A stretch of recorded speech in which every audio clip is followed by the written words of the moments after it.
రోమా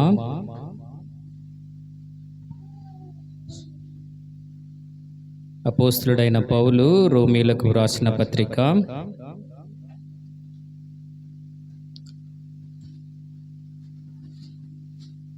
6వ అధ్యాయము చివరి వాక్యం. ఏలైనగా పాపము వలన వచ్చు జీతము మరణము, అయితే దేవుని కృపావరము మన ప్రభువైన క్రీస్తు యేసునందు నిత్య జీవము. ఎంతమందికి కంటతో వచ్చి ఈ వాక్యం? ఎంతమందికి? చాలా సంతోషం. పాపము వలన వచ్చు జీతము మరణము, అయితే దేవుని కృపావరము మన ప్రభువైన క్రీస్తు యేసునందు నిత్య జీవము. పాపం అంటే ఏంటి? ఆజ్ఞ అతిక్రమమే పాపము. చాలా సులువుగా చేయగలిగేది, కష్టంతో చేసేది కాదు ఇది. అందరూ అనుకుంటూ ఉంటారు, అబ్బో పాపం చేయటానికి ఎంత కష్టపడిపోతూ ఉన్నారు, ఎన్ని కష్టాలు వస్తాయో, ఎన్ని నష్టాలు వస్తాయో, ఎన్ని ఇబ్బందులు వస్తాయో. కాదు కదా? ఏమన్నా ప్రార్థనకు రాలేదు, రాత్రి మంచిగా స్తుతి ఆరాధన వాక్యము సందేశం అంతా కూడా చాలా బాగున్నది, రాలేకపోయినావు ఏంటన్నా అంటే వెంటనే ఏం చెప్తారు? ఏమక్క రాలేదంటే ఏమంటారు? ఏముండదు. వెంటనే ఇంట్లోనే ఉండింటాడు, లేదన్నా వేరే ఊరికి వెళ్ళినాను, రాలేకపోయినాను, లేట్ అయింది వచ్చేసరికి, ఇంట్లోనే ఉండింటాడు. అలాగా చిన్న చిన్న అబద్ధాలు చిన్నగానే ఇంకా అది ఎంతో దూరము వెళ్ళిపోతూ ఉంటుంది. పాపం అనేది మానవుని యొక్క జీవితంలో, అంటే మన యొక్క జీవితాలలో ప్రవేశిస్తేనంట మొట్టమొదటిగా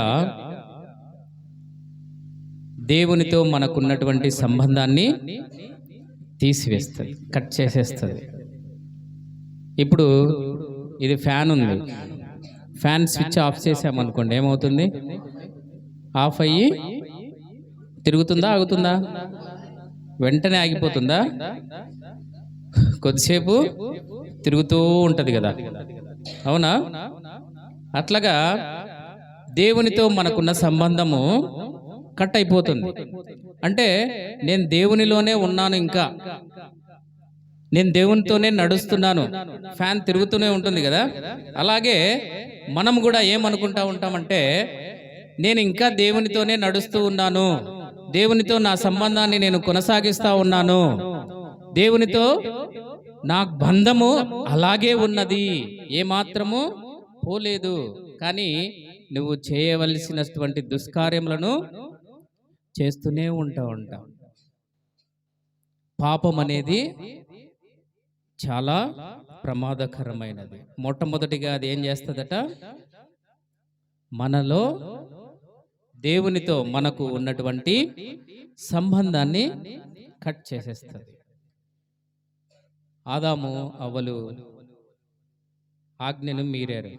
దేవుడు చెప్పినాడు ఒక మాట, మీరు అన్ని పండ్లను తినండి, ఈ సర్వ సృష్టినంతటిని కూడా మీరు ఏలండి అని చెప్పేసి చెబితే,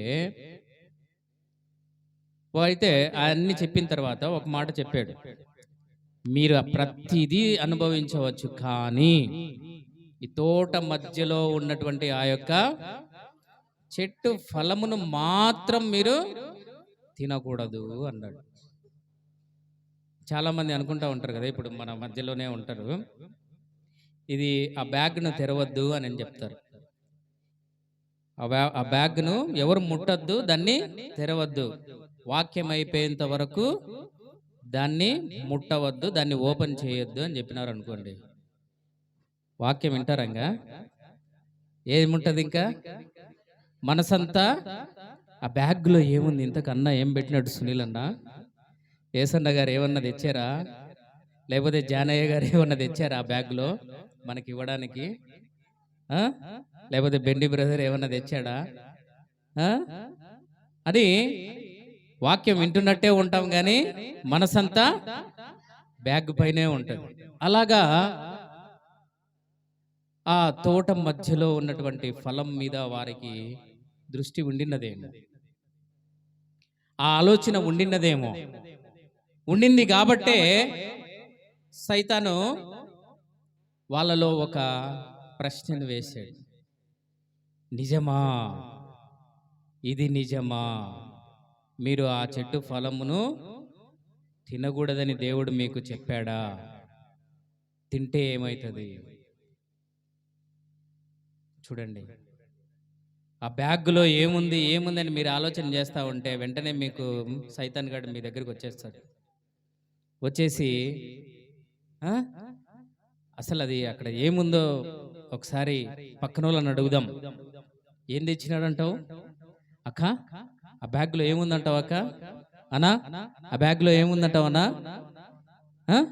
ఏం తెచ్చింటాడన్నా అని వాక్యం వినకుండా మనసు దానిపైన ఉండి పక్కన వాళ్ళను కూడా డిస్టర్బ్ చేసేటువంటి పరిస్థితిలో ఉంటాం. దేవునితో మనకున్న సంబంధాన్ని కట్ చేస్తుంది పాపం అనేది మన జీవితంలో ప్రవేశిస్తే. అయితే ఎప్పుడైతే ఆదాము అవ్వలు ఆ తినవద్దని చెప్పినటువంటి పండును తిన్నారో, ఆదామా నీవెక్కడా అని దేవుడు పిలిస్తే ఆయన ఇస్తున్నటువంటి సమాధానం ఏంటమ్మా? నీ స్వరము వినినప్పుడు నేను దిగంబరినై ఉన్నాను కాబట్టి భయపడి దాగుకొంటిని. పాపం అనేది మన జీవితంలో ప్రవేశించినప్పుడు రెండవదిగా భయం అనేది పుట్టింపచేస్తుంది. మొట్టమొదటిది ఏంటంట? దేవునితో మనకున్నటువంటి సంబంధము, సహవాసమును కట్ చేస్తుంది, దూరం చేస్తుంది. రెండవదిగా భయం అనేది పుట్టింపచేస్తుంది. ఆ భయం ఎలా ఉంటదంటే, అమ్మో, ఇంకా ఎలా ఉంటదంటే ప్రతి చిన్న అలికిడికి కూడా భయపడేటువంటి పరిస్థితి. ఎలాంటిది అంటే, సపోజ్ ఇప్పుడు కరెంటు పోయింది, ఇక్కడ ఇంతమంది ఉన్నారు, అయినప్పటికీ కూడా దడ ఉంటదన్నమాట. ఆ చీకట్లో ఏమైపోతుందో ఏమైపోతుందో, పడుకుంటే ఏమైపోతుందో, కూర్చుంటే ఏమైపోతుందో, నడుస్తుంటే ఏమైపోతుందో, సైకిల్ తొక్కుతూ వెళ్తుంటే ఏమైపోతుందో, బండి పైన టూ వీలర్ డ్రైవ్ చేస్తూ వెళ్తా ఉంటే ఏమైపోతుందో, కార్ డ్రైవ్ చేస్తూ వెళ్తుంటే ఏమైపోతుంది. ప్రతి సందర్భములో కూడా భయం భయం భయం భయం భయం. కొంతమంది ఏదైనా మనం ఒకటి ఇస్తే తినాలన్నా కూడా భయపడతా ఉంటారు. ఏదైనా తాగాలన్నా కూడా భయపడతా ఉంటారు. అమ్మో, అయ్యో, అది తింటే ఏమవుతుందో, అది తాగితే ఏమవుతుందో అని చెప్పేసి. చాలామంది నాకు చిన్నప్పుడు నేను చీకటికి చాలా భయపడేవాడిని. చీకట్లో మా ఇంటి దగ్గర నుంచి మా తాతగారి ఇంటి దగ్గరికి కానీ, అంటే మా అబ్బా వాళ్ళ ఇంటి దగ్గరికి వెళ్ళి రావాలా అన్నా కానీ భయపడేవాడిని. అప్పుడు మా అమ్మ ఒకసారి ఏం చెప్పిందంటే, నువ్వు అక్కడికి వెళ్ళడానికి భయపడతా ఉన్నావు కదా, పాట పాడుకుంటూ వెళ్ళరా, దేవుణ్ణి స్తుతించుకుంటూ వెళ్ళిరాపో, నీకు భయం ఏమి ఉండదు అని చెప్పింది. ఇంకంతే, ఇంకా అప్పటి నుంచి వెళ్ళొద్దురా నువ్వు అన్నా కూడా వెళ్ళిపోయేవాడిని అనమాట. రే ఎందుకు రా ఈవేళప్పుడు వెళ్తున్నావు అని అంటే, లేదు మా నాకేం భయం లేదు, నేను వెళ్ళేసి వస్తా అంటే, యేసయ్య మనలో హృదయంలో ఉంటే మనకు భయం అనేది ఉండదు. పాపం అనేది మన జీవితంలో, మన హృదయంలో, మన జీవితంలో ఉంటే భయం అనేది ఉంటది. మొట్టమొదటిగా ఏంటంట? దేవునితో మనకున్నటువంటి సహవాసము కట్, దూరం చేసేస్తుంది. రెండవదిగా భయం అనేది పుట్టింప చేస్తుంది. మూడవదిగా మన జీవితాలలో భయం అనేది ఉందనుకోండి, భయం అనేది ఉంది, ప్రతి దానికి మనం భయపడుతూనే ఉన్నాము. మనకి ఇంకా నెమ్మది ఉంటుందా? శాంతి ఉంటుందా? సంతోషం ఉంటుందా? సమాధానం ఉంటుందా? వీటన్నిటిని కూడా దూరం చేసేస్తుంది. పాపం అనేది మన జీవితంలో ప్రవేశిస్తే మూడవదిగా శాంతి, సంతోష, సమాధాన, నెమ్మదులను దూరం చేస్తుంది. ఇంకా ప్రతి దానికి కూడా చాలామంది నెమ్మది లేకపోతే ఎలా ఉంటారు? వాళ్ళ మనస్తత్వం ఎలా ఉంటుంది? స్థిరముగా ఉండదు. ఇంకా టెన్షన్గా ఉంటారు. కోపం ఉంటుంది. కోపం ఇంకా ప్రతిదానికి కూడా కోపపడుతూ ఉంటారు, చిరాకు పడుతూ ఉంటారు. ఏ పని చేయాలన్నా కూడా ఒక కాన్సన్ట్రేషన్ అనేది ఉండదు. ప్రతి దానిపైన కూడా చిరాకే.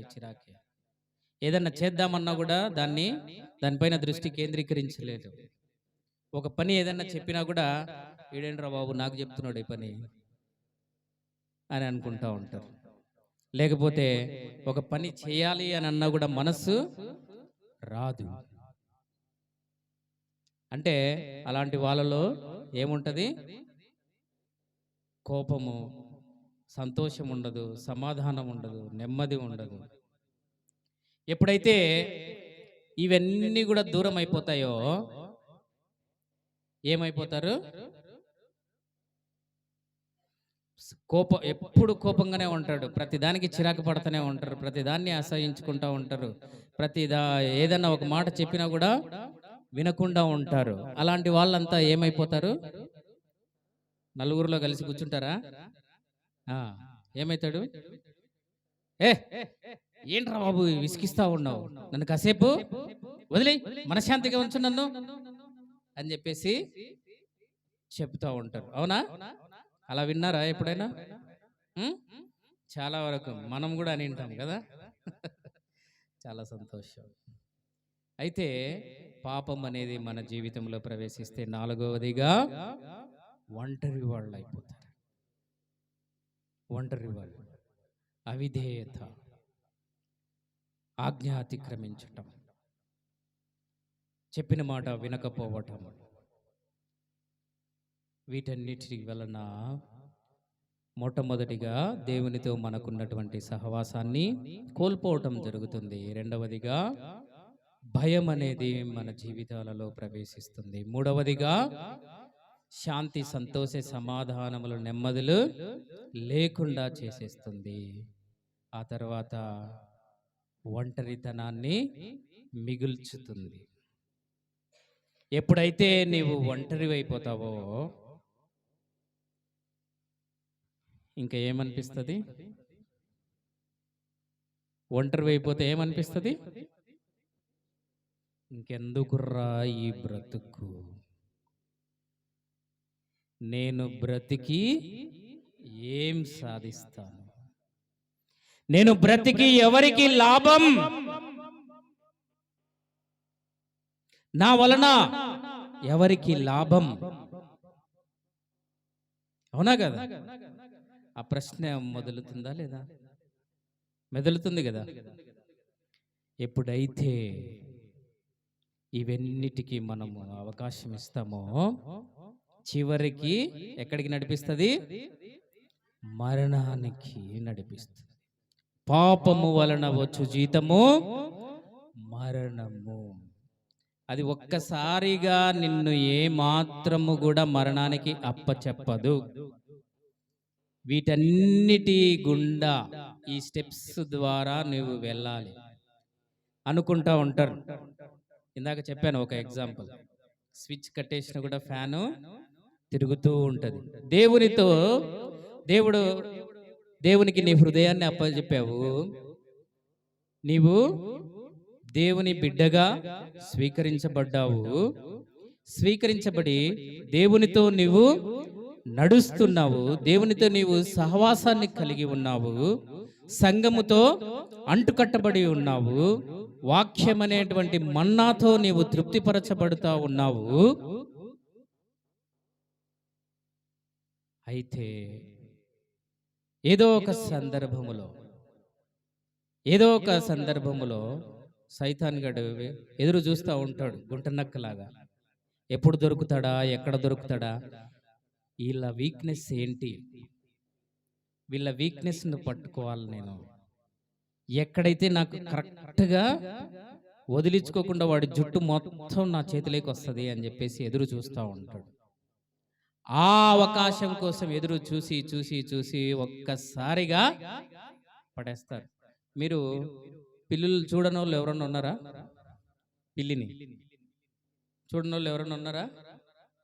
పిల్లి రాత్రిళ్ళ పూట మీరు చూడండి, ఇట్లా కూర్చొని ఉంటుంది. ఎక్కడన్నా ఏదన్నా ఎలుక కానీ లేకపోతే ఏదన్నా దొరికిద్దా అని చెప్పేసి కాపు కాసి ఉంటుంది. ఎప్పుడైతే ఒక్కసారిగా నేను చూశాను, ఒకసారి చూశాను నేను, ఆ ఎలుక అటు ఇటు ఇటు అటు తిరుగుతుంది. పిల్లి 1-2 సార్లు ఆ ఎలుక తిరుగుతూ ఉంటే ఏం అనలా, చూసింది చూసింది చూసింది, అది అటు ఇటు తిరుగుతూనే ఉంది, పట్టని పట్టేసుకుంది ఎలుకని. జనరల్గా అక్కడి నుంచి ఇక్కడికి, ఇక్కడి నుంచి అక్కడికి ఇట్లా తిరుగుతూ ఉన్నప్పుడు మనమే ఇప్పుడు మన కన్ను దృష్టిని అటు ఇటు మరచాలంటే ఒక్కసారిగా కొంచెం కష్టం అవుతుంది, అవునా కదా? ఆ పాయింట్ ఎక్కడ అనేది మనం పట్టుకునేదానికి చాలా కష్టం అవుతుంది. కానీ పిల్లి ఆ పాయింట్లో వెళ్ళిపోయి పట్టేసుకుంటుంది దాన్ని. అలాగా సైతాన్ గాడు ఎదురు చూస్తూ ఉంటాడు, ఎక్కడ దొరుకుతాడు, ఏ విషయంలో దొరుకుతాడు, వీడి యొక్క బలహీనత ఎక్కడ ఉంది, ఏమిటా బలహీనత అని చెప్పేసి ఆ బలహీనత కోసం కాపు కాస్తా ఉంటాడు సైతాన్. పట్టుకుంటాడు, పట్టుకొని దేవునితో నీకున్న సంబంధాన్ని తెంచి పడేస్తాడు. అయినా కూడా మనం అనుకుంటూ ఉంటాం, నేను దేవునిలో ఉన్నాను, హల్లెలూయా, స్తుతి మహిమ ఎల్లప్పుడు దేవుని స్తుతించేదాను అని చెప్పేసి పాట పాడుతూనే ఉంటాం, కానీ దేవునితో సంబంధం అనేది ఉండదు. ప్రార్థనలోనే ఉంటావు కానీ నీ ప్రార్థనకి చెవి యొగ్గడు. సంఘములోనే నువ్వు ఉంటావు కానీ సంఘములో ఎత్తబడే గుంపులో నీవు ఉండవు. ఆ వీక్నెస్ నీవు దేవునికి సమర్పించుకోవాలి. ప్రభువా, నాలో ఫలాని బలహీనత ఉన్నదయ్యా. కొంతమందికి ఎంత పెట్టినా కూడా ఇంకా చాలు అని అనకుండా తింటనే ఉంటారు. కొంతమందికి ఎంత పోసినా కూడా ఇంకా చాలు అనకుండా తాగుతూనే ఉంటారు. కొంతమందికి ఎంత డబ్బులు ఇచ్చినా కూడా ఇంకా చాలు వద్దు అని అనకుండా తీసుకుంటూనే ఉంటారు. అలాగా చాలా మంది ఉన్నారు. సో అలాంటి జీవితము మనకి వద్దు. త్రాగుబోతులు, తిండిపోతులు ఏమవుతారంట? దరిద్రులు అవుతారు. దరిద్రులయ్యి అలాంటి వారికి పరలోక రాజ్యము ఉండదు. పాపం అనేది మన జీవితాలలో ప్రవేశిస్తే మొట్టమొదటిగా చెప్పండి, దేవునితో మనకున్నటువంటి సహవాసము దూరం అయిపోతుంది, కట్ అయిపోతుంది. రెండవదిగా భయం అనేది ప్రవేశిస్తుంది. మూడవదిగా శాంతి, సంతోష, సమాధానము, నెమ్మదిని దూరం చేస్తుంది. నాలుగవదిగా ఒంటరితనాన్ని కలిగింపచేస్తుంది. ఐదవదిగా చివరికి మరణమునకు అప్పచెప్తుంది. అయితే చూడండి, రెండవ వాక్య భాగం చూడండి, 23వ వాక్యంలో, అయితే దేవుని కృపావరము మన ప్రభువైన క్రీస్తు యేసునందు నిత్య జీవము. క్రిస్మస్ సమయాలలో ఏం పాట పాడుతుంటారు ఎక్కువగా? రక్షకుండు దయించినాడట,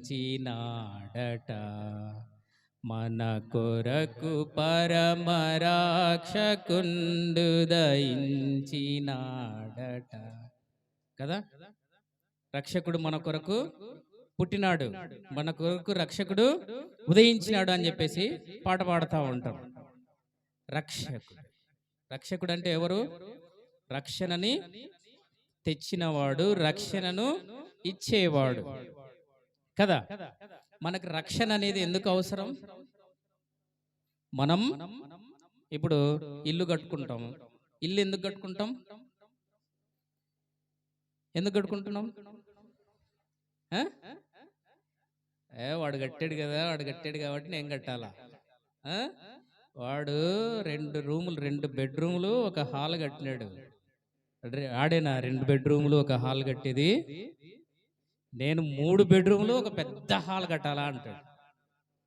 అవునా? లేదు లేదు, వాడు ఒక్క ఫ్లోర్ వేసాడు, నేను 2 ఫ్లోర్లు వేయాలని చెప్పేసి కట్టుకుంటారు. ఈ దినాలలో చాలా మంది అలాగే ఉన్నారు. ఎంత విచారకరం. ఇల్లు ఎందుకంటే మనము క్రిమి సంహారక వాటి నుంచి, దుష్ట మృగముల నుంచి, తర్వాత గాలి వాన ఎండ దెబ్బ నుంచి తప్పించుకోవడం కొరకు నివాసం అనేది అవసరం.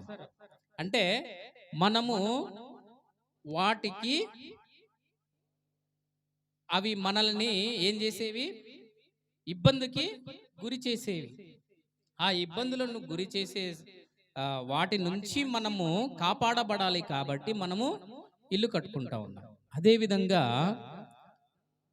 దేవుడు ఆయన స్వహస్తములతో, ఆయన యొక్క పోలిక చొప్పున, అంటే దేవుని రూపములో మనిషిని తయారు చేశాడు. ఆయన స్వహస్తములతో తయారు చేసినాడు. దేవుని బిడ్డలుగా, దేవుని కుమారులముగా, కుమార్తెలముగా మనము ఉన్నటువంటి తరుణములో ఒక చిన్న పాపము చేత పట్టబడి, పాపమునకు దాసులమైపోయి, చీకటి కార్యకలాపాలకి లోనైపోయి ఎక్కడికి అప్పచెప్పబడ్డాం? మరణమునకు అప్పచెప్పబడ్డాం.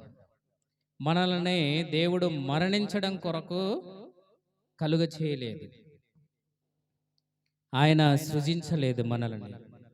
ఆయన మరణించడం కొరకు మనల్ని తయారు చేయలేదు. ఆయనను నిత్యము మనము స్తుతించి ఆరాధించి ఆయనతో కూడా సహవాసాన్ని కలిగి ఉండటానికి మనల్ని ఆయన తయారు చేసుకున్నాడు. అయితే ఆ యొక్క అనుభవము నుండి మనము పక్కకు తొలగిపోయాం. పాపానికి దాసులమైపోయాం, చీకటికి దాసులమైపోయాం, మరణమునకు అప్పజెప్పబడ్డాం. దాని నుండి విడిపించడానికి మనకు ఏం అవసరమైంది? రక్షణ అనేది అవసరమైంది. ఆ రక్షణను మనము పొందుకోవడం కొరకు యేసుక్రీస్తు ప్రభువారు ఈ లోకానికి రావటం జరిగింది. చాలా మంది అనుకుంటా ఉంటారు, ఇంకా నేను, దేవుడు నా కొరకు ఈ లోకానికి వచ్చినాడు, నా పాపముల కొరకు ఆయన ప్రాణం పెట్టినాడు, ఆ యొక్క కలువరి శిలువలో దేవుడు కార్చినటువంటి ఆ యొక్క రక్తము ద్వారా నా యొక్క ప్రతి విధమైనటువంటి పాపాన్ని నేను కడుక్కున్నాను, ఇంకా నాకు భయమే లేదు, ఇంకా నేను పరలోక రాజ్యానికి డైరెక్ట్గా వెళ్ళిపోతాను అని చెప్పేసి అనుకుంటా ఉంటారు. రక్షణ పొందినంత మాత్రాన పరలోక రాజ్యం చేరతామా? రక్షణ పొందినంత మాత్రాన మరలా నువ్వు తిరిగి పాపములో ప్రవేశించవా? రక్షణ అనుభవం నీ జీవితంలో ఉంది, మారు మనసు అనుభవం నీ జీవితంలో ఉంది. నువ్వు ఈ రక్షణ అనుభవంలో ఉంటూనే పాపంలో మళ్ళీ ప్రవేశించవని ఏమన్నా నమ్మకం ఉందా? ఉందా ఎవరికైనా? ఏమ్మా ఏమయ్యా ఉందా? మరలా మనం పాపంలో ప్రవేశించేదానికి అవకాశం ఉంటది కదా. అయితే రక్షణ పొందినది మాత్రమే కాకుండా రెండవదిగా దేవుని యొక్క జీవాహారమును మన హృదయములో ఉంచుకోవాలి. జీవాహారం ఏంటి? వాక్యం. వాక్యాన్ని మన జీవితములలో అన్వయించుకోవాలి. ఎప్పుడైతే వాక్యము మన జీవితములో ఉంటుందో, వాక్యం అనేది నీ యొక్క హృదయములో ఉంటుందో, అప్పుడు పాపము చేసేదానికి నీ హృదయము ఒప్పుకోదు, నీ మనస్సాక్షి అంగీకరించదు. అబ్బా, చెడు మాటలు మాట్లాడేదానికి కూడా మనసు రాదు, బూతులు తిట్టడానికి కూడా మనసు రాదు. ఎందుకంటే వాక్యం నిన్ను గద్దిస్తుంది. ఎఫెసీయులకు రాసిన పత్రికలో ఉంది కదా, బూతులైనను సరసోక్తులైనను నీ నోట రానీయకుము కదా. అలాంటి మాటలు మాట్లాడుతున్నప్పుడు ఈ సడన్గా ఈ వాక్యం మనకి జ్ఞాపకం వస్తుంది. అరే, ఏం మాట్లాడుతున్నావు? అవునా కదా? కాబట్టి రక్షణ పొందినంత మాత్రాననే నీవు పరలోక రాజ్యానికి చేరలేవు. వాక్యం అనే మన్నాతో నీవు నిత్యము తృప్తి పడుతూ రావాలి, పోషించబడుతూ రావాలి, సరి చేయబడుతూ రావాలి. అందుకే అంటారు కదా, వాక్యం ఉంది, వాక్యం అనే వెలుగు బాటలో నన్ను నడిపించుము దేవా. నీ వాక్యము నా పాదములకు దీపమును, నా త్రోవకు వెలుగునై ఉన్నది. మనం నడిసే మార్గం అంతా కూడా వెలుగుమయమే ఉంటది, చీకటి అనేది ఉండదు. చీకటి అంటే ఇంకా భయపడతా ఉంటాం. అదే వెలుగు ఉందనుకోండి, ఏమవుతుంది? వెళ్తురుంటే ఇంకేమన్నా భయం ఉంటుందా మనకి? లైట్ ఉంది, బ్రహ్మాండంగా పోయేసేస్తాను, నువ్వు ఇంకా పాట కూడా పాడనక్కర్లేదు అన్నట్టు. అవునా కాదా? ఆయన కూడా వాక్యాన్ని అన్వయించుకుంటూ, నెమరు వేసుకుంటూ, పాటలు పాడుకుంటూ, దేవుణ్ణి స్తుతించుకుంటూ మనము ముందుకు కొనసాగేటువంటి వారముగా ఉండాలని దేవుడు ఈ దినాన స్పష్టంగా మనందరితో మాట్లాడుతూ ఉన్నాడు. అయితే దేవుని కృపావరము మన ప్రభువైన క్రీస్తు యేసునందు నిత్య జీవము. నీవు నిత్య జీవానికి అర్హురాలవి నువ్వు కావాలి అని అంటే రక్షణ, మారు మనసు, పాపక్షమాపణ అనుభవంలోనికి నీవు రావాలి. వాక్యం అనేటువంటి మన్నా చేత నీవు తృప్తిపరచబడుతూ, పోషించబడుతూ, సరి చేయబడుతూ నీవు ముందుకు కొనసాగాలి. చివరిగా నీవు వీటన్నిటి గుండా నువ్వు వెళుతూ వెళుతూ వెళుతూ ఉంటే ఇంకా నీకు చివరికి ఏమొస్తుంది? నిత్య జీవం వస్తుంది. రక్షణ, మారు మనసు, పాపక్షమాపణ, బాప్తిస్మ అనుభవంలోనే నీకు నిత్య జీవము ఎంత మాత్రము కూడా రాదు. ఒక సంఘమునకు నువ్వు అంటుకట్టబడి ఉండాలి. దైవ సేవకుల చేత నీవు పోషించబడుతూ రావాలి. అప్పుడే నీవు నిత్య జీవానికి వారసురాలువిగా కాబడతావు. పాపము వలన వచ్చు జీతము మరణము, అయితే దేవుని కృపావరము మన ప్రభువైన క్రీస్తు యేసునందు నిత్య జీవము. మనము చాలా దేవుని యొక్క రాకడకి అత్యంత సమీపంగా ఉన్నాం. ఇంకా ఇంకా ఇంకా చాలా వరకు దేవుని యొక్క ఈ గురుతులన్నీ కూడా నెరవేర్చబడుతూ, సూచనలన్నీ కూడా నెరవేర్చబడుతూ వస్తూ ఉన్నాయి. దేవుడు ఎప్పుడైనా రావచ్చు. మొట్టమొదటిసారిగా యేసుక్రీస్తు ప్రభువారు ఈ లోకంలోనికి వచ్చినప్పుడు ఎలా వచ్చాడు? దీనుడుగా, రిక్తుడుగా, తన్ను తాను తగ్గించుకొని, ఏమీ లేనివాడుగా, ప్రేమామయుడుగా, దయామయుడుగా, కరుణామయుడుగా ఈ లోకానికి వచ్చాడు. రెండవసారి ఎలా రాబోతా ఉన్నాడు?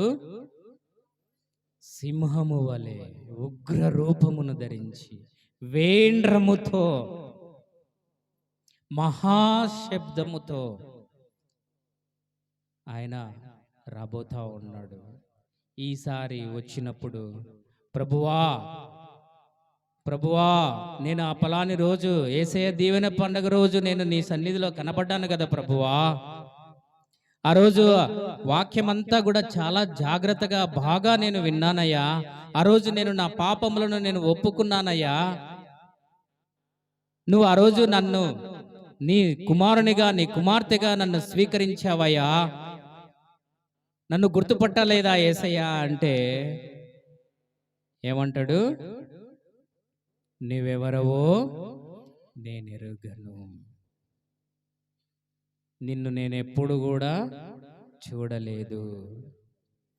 నీకు సిద్ధపరిచినటువంటి స్థలం ఇది కాదయ్యా అని చెప్పకముందే నువ్వు పరిగెత్తిపోయి ఉంటావు.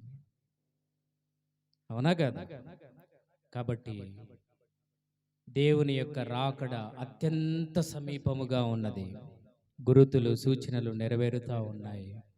ఇంకా కూడా మన జీవితాలలో మనకు దేవునికి మధ్య ఏదైనా అడ్డుగా ఉంటే దానిని తొలగించుకో, తీసివేసుకో. దానిని తీసివేసి పారవే. చెత్తబుట్టలలో ఎందుకు పడేస్తాం మనం చెత్తని? వేస్ట్ కాబట్టి. ఆ చెత్తబుట్టను పడేసిన తర్వాత మళ్ళా ఆ చెత్తని తీసుకొని వచ్చి ఇంట్లో పెట్టుకుంటామా? వంటగదులలో కానీ బెడ్రూమ్లలో కానీ పెట్టుకుంటామా? పెట్టుకోం కదా. ఆ విధముగా మన జీవితాలలో దేవునికి మనకు అడ్డుగా ఏదైతే ఉందో దాన్ని తీసివేయాలి. ఈ దినాన దేవుడు స్పష్టముగా మనందరితో మాట్లాడుతూ ఉన్నాడు. ఈ యొక్క మాట విన్న ప్రతి ప్రియ సహోదరి, సహోదరుడా, ప్రియ తమ్ముడు, చెల్లి, చిన్న బిడ్డ, యవనస్తుడా, యవన సహోదరి, మీరెవరైనా కానీ ఇంకా కూడా యేసుక్రీస్తు ప్రభు రాకడ ఇప్పుడు వస్తుంది, అప్పుడు వస్తుంది అని నా చిన్నప్పటి నుంచి నేను వింటూనే వస్తూ ఉన్నాను. ఇప్పుడు నాకు 20 సంవత్సరంలో, 30 సంవత్సరంలో, 40 సంవత్సరంలో, 50, 60, 70, 80 సంవత్సరం కూడా వస్తూ ఉంది. ఇంకెప్పుడు వస్తాడులే ఆయన అని నువ్వు అనుకుంటున్నావేమో. జాగ్రత్త. దేవుడు చాలా స్పష్టంగా, సూటిగా మాట్లాడుతూ ఉన్నాడు. ఆ పాపపు అడ్డు కూడా ఏదైతే ఉన్నదో దానిని తొలగించుకోమని చెప్పేసి స్పష్టంగా మాట్లాడుతూ ఉన్నాడు. నేడే మిక్కిలి అనుకూల సమయం, నేడే మిక్కిలి అనుకూల సమయం, నేడే రక్షణ దినం, ఇదే రక్షణ దినం. నెక్స్ట్ సెకండ్, నెక్స్ట్ క్షణంలోనే ఏం జరుగుతుందో కూడా ఊహించలేనటువంటి వారము మనము. వట్టివారము, మట్టివారము. మన జీవితాలను యేసయ్యకి సమర్పించుకుందామా? ఒక పల్లవి పాడుకుందాం. పాపమునకు జీతం మరణము, పాపమునకు జీతం మరణము, పాపమునకు జీతం మరణము. ఓ పాపి భయపడవా, చూచు నదెల్ల నశించు నిశ్చయం, చూచు నదెల్ల నశించు నిశ్చయం, చూచు నదెల్ల నశించు నిశ్చయం. చూడానిదే నిత్యము,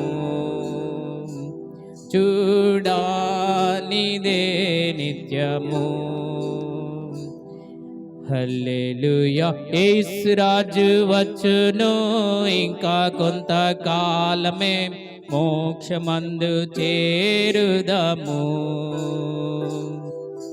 హల్లెలూయా, యేసురాజు వచ్చును ఇంకా కొంతకాలం, మోక్షమందు చేరుదము. మనము ఈ లోకంలో చూస్తున్నదంతా కూడా ఒక దినమున లయమైపోయేదే, కానీ చూడనిది నా కొరకు దేవుడు స్థలము సిద్ధపరుస్తా ఉన్నాడు అనేటువంటి ఒక గొప్ప నిరీక్షణ నీలో ఏదైతే ఉన్నదో అదే నిత్యము, నిత్య రాజ్యము, పరలోక రాజ్యము. ఆ రాజ్యము కొరకు ఇది మనందరము కూడా సిద్ధపడాలని ప్రభువు మనందరితో మాట్లాడుతూ ఉన్నాడు. ఆ రాజ్యమును నీవు నేను మనమందరము చేరుకుందుముగాక. అట్టి కృప మనకందరికీ దేవుడు దయచేయునుగాక.